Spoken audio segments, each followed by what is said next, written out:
আচ্ছা তো এইসব ছিল। লিপস্টিক ইউজ করো না? ও সরি, মেইন লিপস্টিক main। দেখানো হয় না এটা। এখন কোন যেটা ব্র্যান্ড? দিয়ে আছে। আর কি আছে দেখি।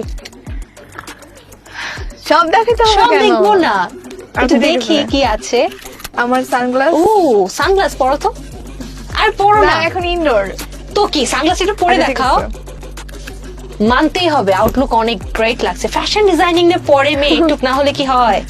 আচ্ছা মাস্ক, তারপর চার্জার যেটা আমার সবসময় ক্যারি করতে হয়, এয়ারপড, আর হচ্ছে পারফিউম। পারফিউম কোনটা? এটা দেখাবো না, এটা কিন্তু দেখে নিয়েছি, এটা ভিক্টোরিয়া সিক্রেট। নাম বলে না প্লিজ, এটা আমার পার্সোনাল পারফিউম। তোমার ব্যাগটা অনেক সুন্দর, কোথা থেকে নিয়েছো? নিউ মার্কেট থেকে নিয়েছিলাম। নিউ মার্কেটে এই ব্যাগ? হ্যাঁ কিভাবে ভালো পেয়েছো? দোকান চুজ করতে হবে। কত নিয়েছে? না এটা দাম কেন বলবো আমি ব্যাগটা নিতে চাই, বলো আমি কোথায় নো পাবো? এটা তোমাকে পার্সোনালি বলে যাবো, সরি। আচ্ছা ঠিক আছে।